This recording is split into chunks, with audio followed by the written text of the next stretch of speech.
Hello, and welcome to another tantalising episode of Landmark with me, Binage. Well, Landmark Beta, rather. It's not the full game yet, must remember that. Anyway, lots has happened this week. I made a little campsite, as you see, just to the side of the cottage. But that's not what's been preoccupying both myself and pretty much everybody else in the beta just at the moment. This week has seen a lot of changes, and I thought what I might do is go through them. So, what happened in this week's patch? Well, the first thing is that items or tools can now be upgraded. And by tools, I mean your pick and your axe and probably your sickle as well, and possibly even a pulverizer, though the pulverizer is probably not so useful anymore, at least not for a bit. Anyway, let's, without further ado, let's crack on and go through that. The first thing that you would need to do, see, it's over here. Is make a new gathering tool. Now, the reason you need to make a new one is that the old ones, let's come up here. I have old ones in a chest. There we go. Right, there is a biting mithril pick. Now, this was crafted before the update. And as you can see, it's, you know, reasonably good, but it doesn't have any upgrade slots, and that's very important. Neither does that one, neither does any of the gear in here. So you need to craft a new item. You craft it in exactly the same way as the old ones. It's just that ones that are newly created have things called upgrade slots. Now, if I open my inventory, you will see here a newly created rubicite axe, and that has a potential, if you look at the bottom there, just above that gold coin thing, 0 of 4 upgrades. And that didn't appear in the old ones, so new ones have these upgrade slots. And you need to have upgrade slots in order to make upgrades. Makes sense, doesn't it?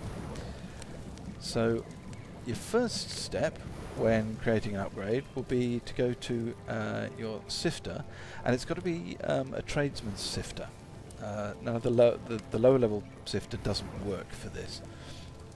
And what you'll see here is a tradesman's bag of relics.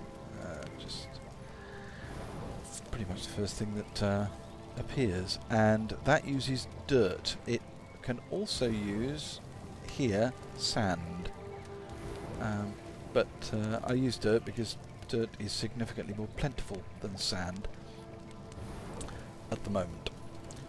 So if I'll just craft a couple. I won't do very many because I don't need to. We'll just craft them and we'll see what we get. Oh, well, actually what we get is these bags. So let me see, I've done 2. Let's switch that over to loot and bring it up.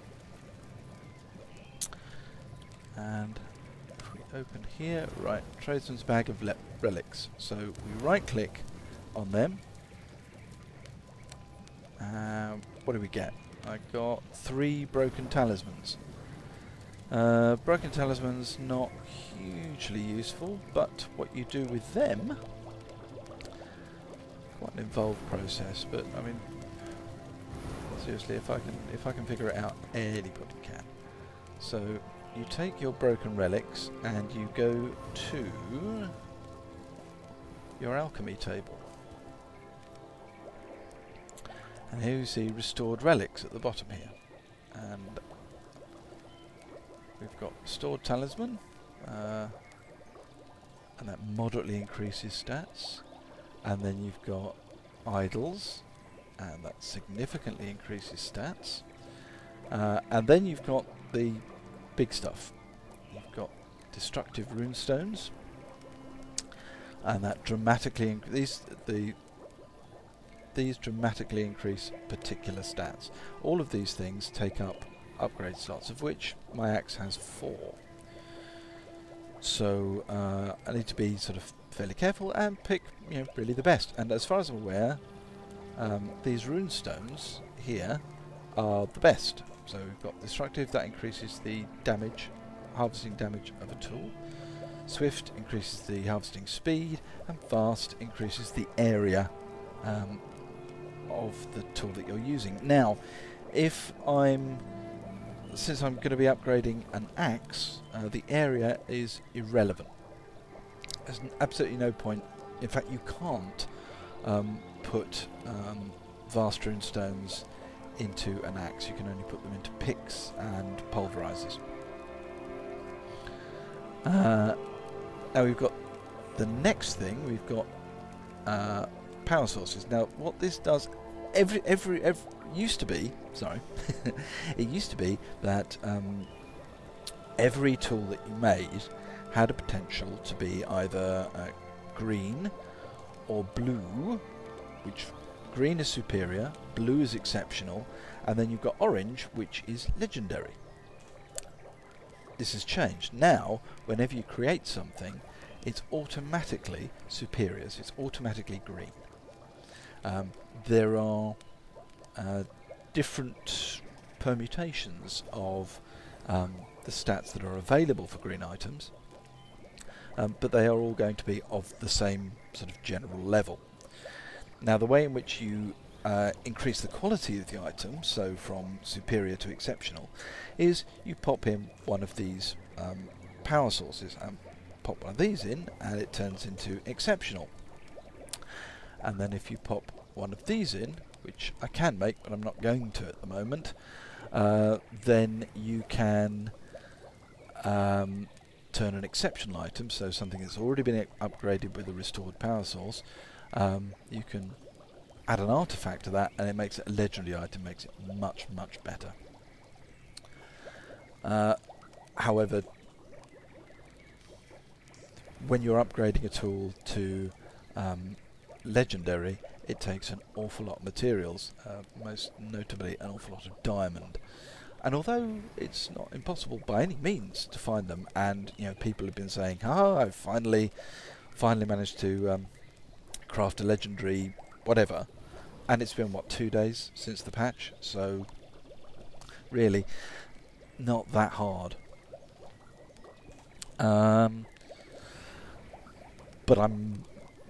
But it does take quite a lot of resources, and I'm probably not going to bother powering through it, just purely because it's just an upgrade to tools, and it's not essential for me to get the very, very best.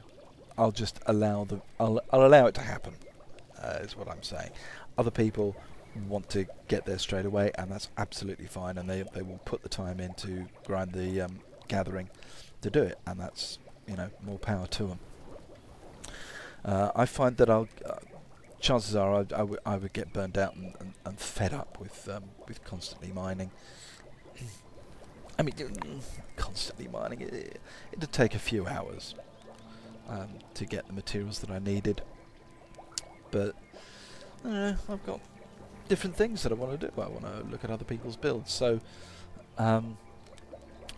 what I tend to do is sort of tour servers and have a look at, not servers, continents, and just sort of have a look at what other people are building around the server. And while I'm doing that, I'll mine stuff and gather stuff on the way. So it doesn't turn into too much of a chore. Every now and then I will go out and, if there's something that I particularly need for a particular project, then I'll go out and really put my nose to the grindstone for it, but never for very long. Anyway, enough about me. So I have already made some of these things. They are in my inventory, so I'll close that. And next I will show you, I think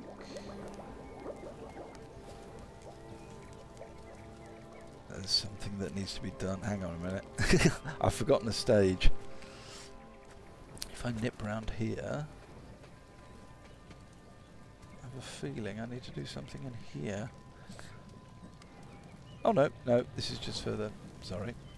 I'm leading you astray. There's nothing I need to do there at all. Whoops. Already done that. Now you may have seen, if you're particularly observant, that you need to upgrade tools at a thing called a tech forge. And this gives me the perfect opportunity to show you my new workroom. If you remember, it was just sort of an empty space before. It's still an empty space, but it's been dressed up a bit. So let's hop up. Bottom. Hey, there we go. My new workroom.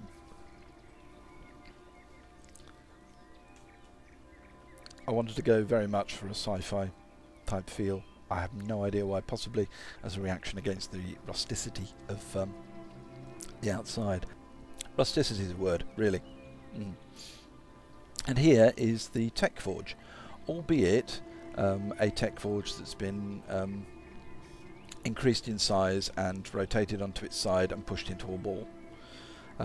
It actually looks more like a sort of blue version of a regular forge.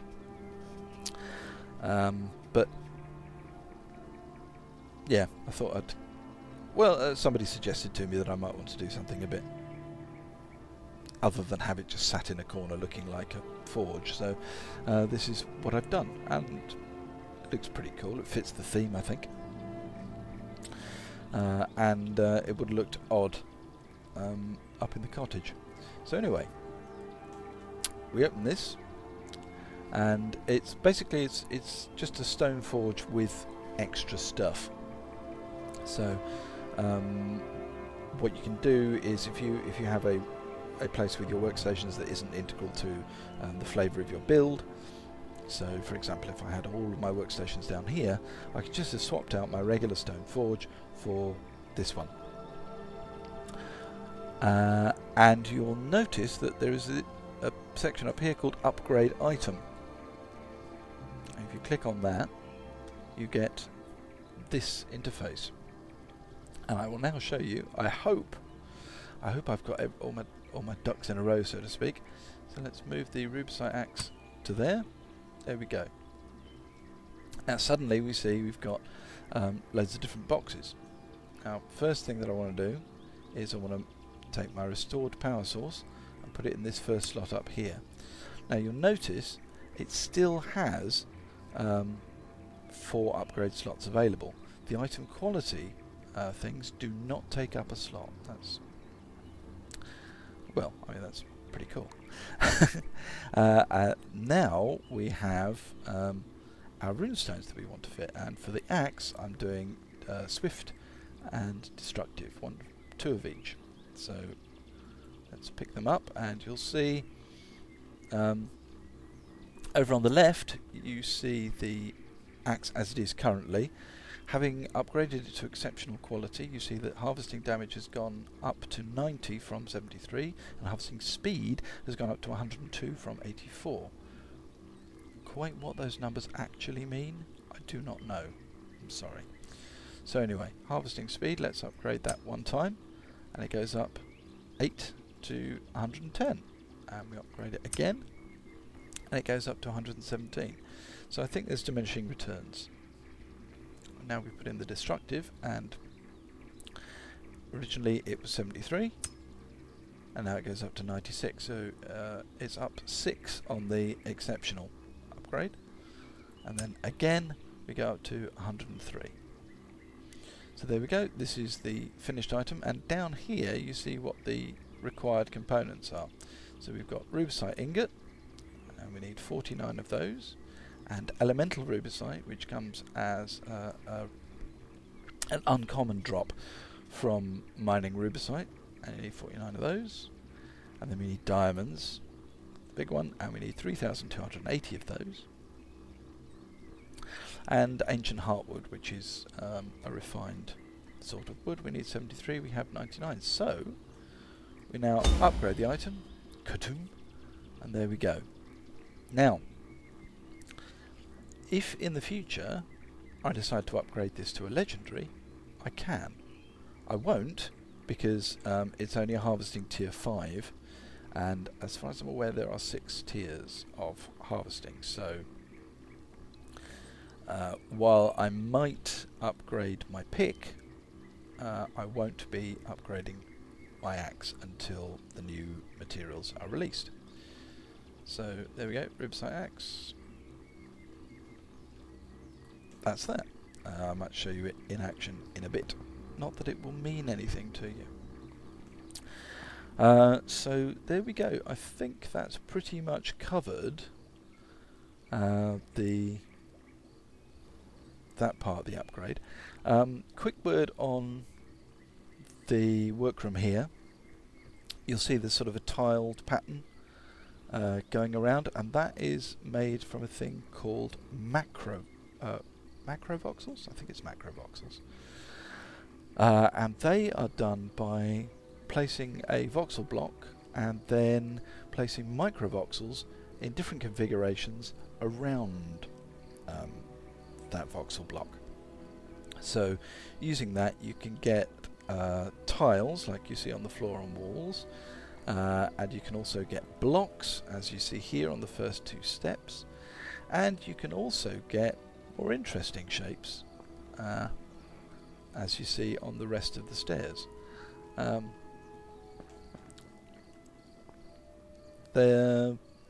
I really like the look of them because they've got this sort of depth of tile, as opposed to just sort of constructing with microvoxels, where the effect is quite flat. So it's great for the stuff that I've got on the stairs, for example, up outside, the stained glass stuff.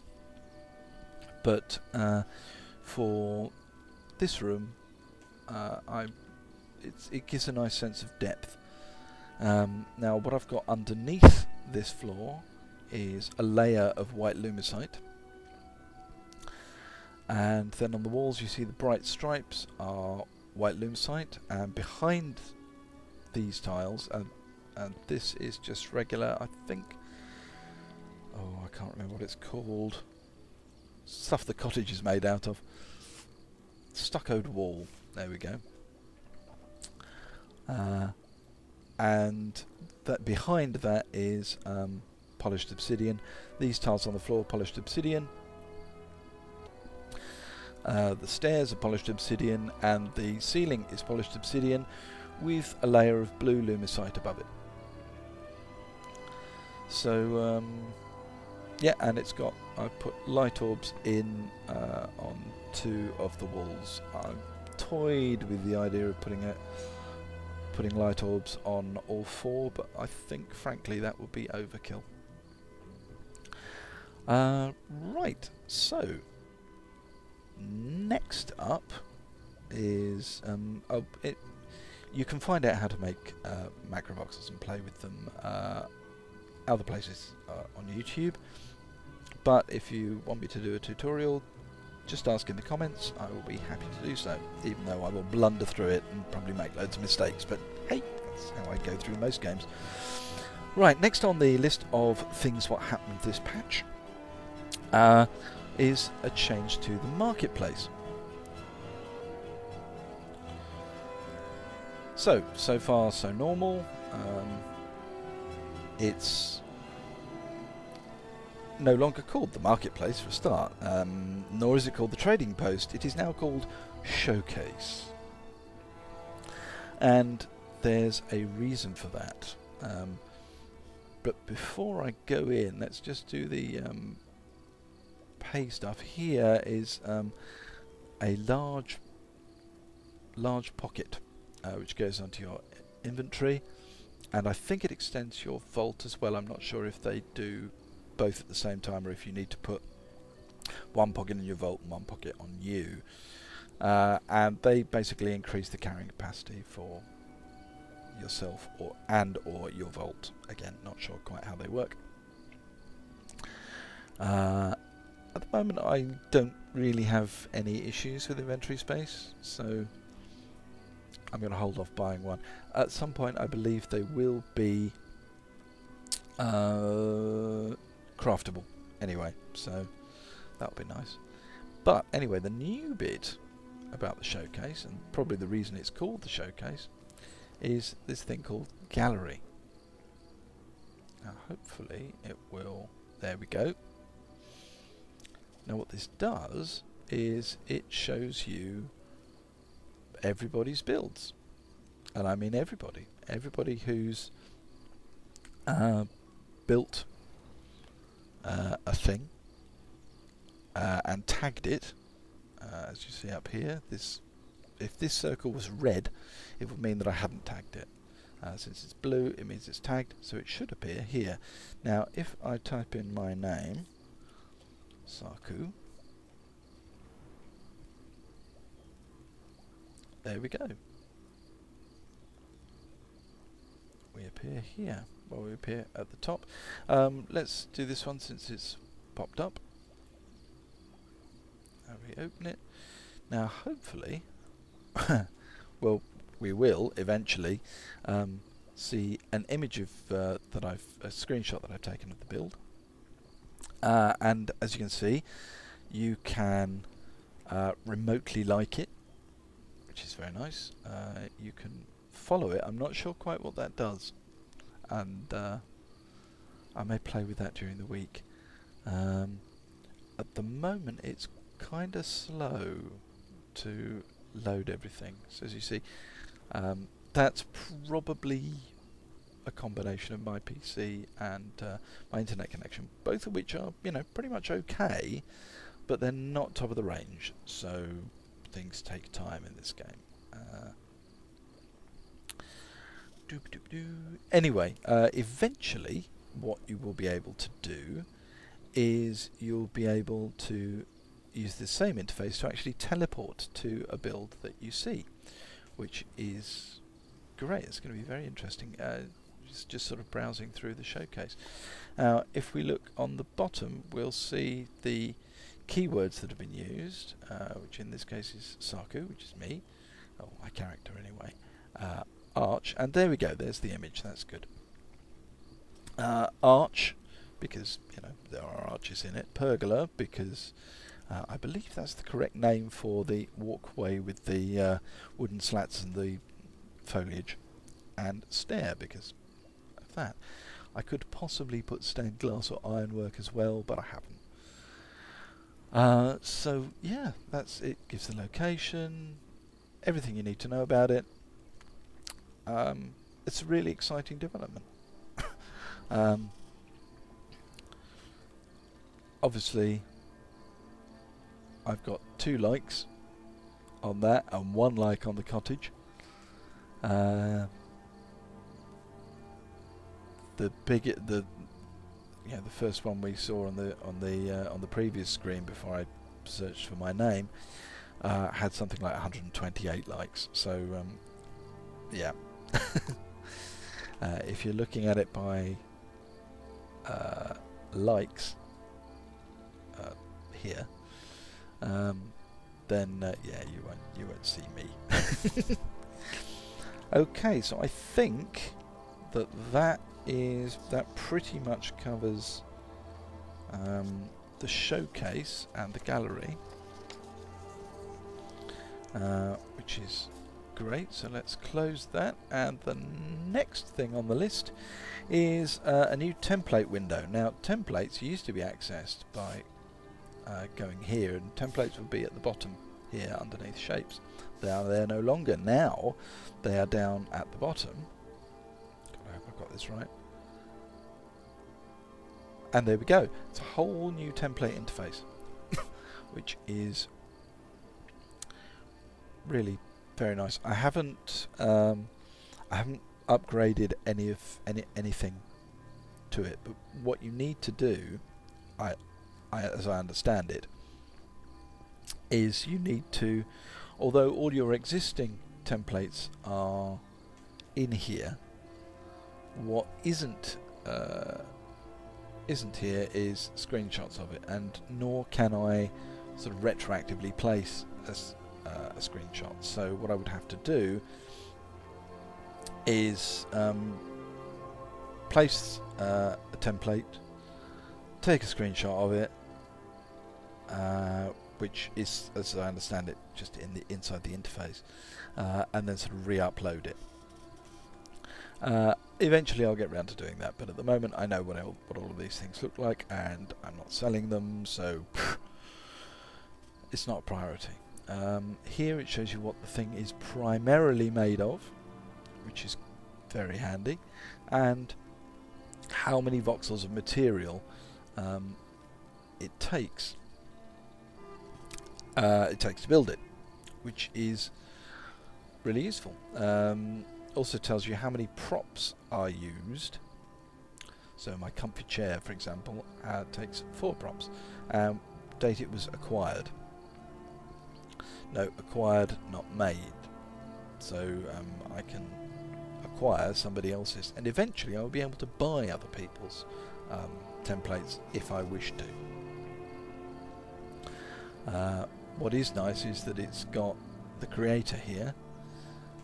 At the moment, I think all of them are mine. Ah, yes.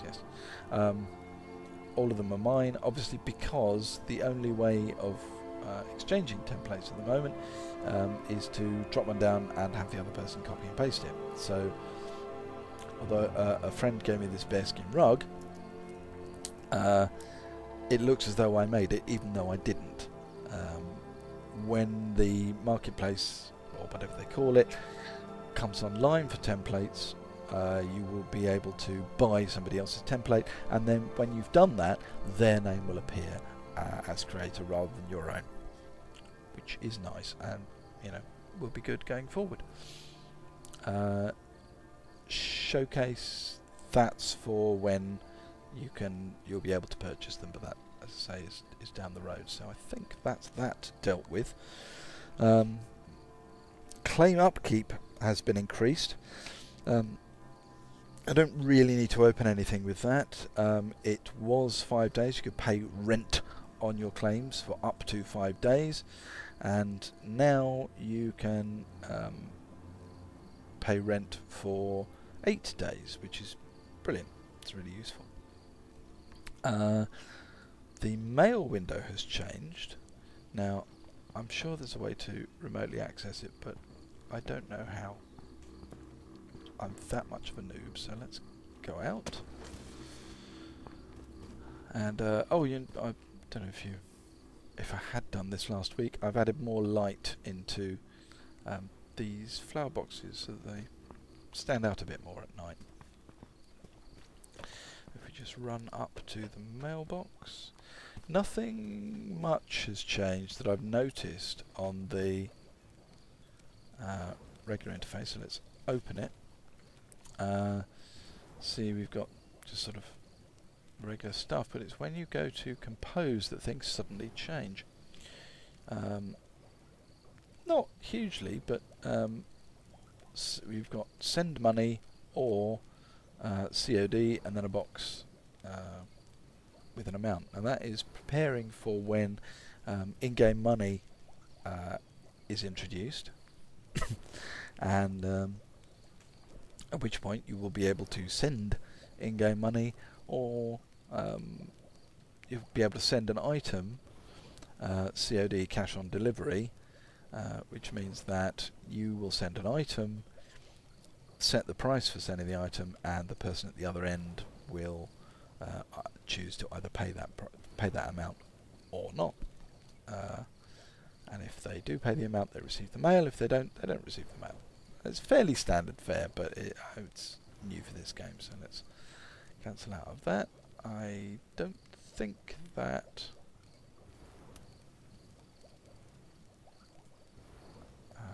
Nope. Nope, nothing new there. So, okay, it is just that compose window that's changed.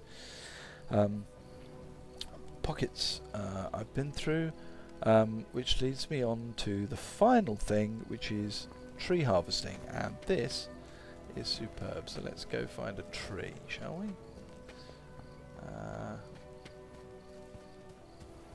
Okay, this one looks like a tree. And this is great because I get to test out my new axe as well. Now, before, when you chopped down a tree, you had to, for every stroke of the axe, you had to click on the mouse. Now, click on the mouse one time, and it does it automatically. I'm not clicking the mouse button anymore. That was just one click, which is a massive relief. No, it's not a massive relief. What am I saying? It's ridiculous. But it's really nice. It's a quality of life thing. It's nice to have. It's nice that they did that. And that is pretty much it for the updates.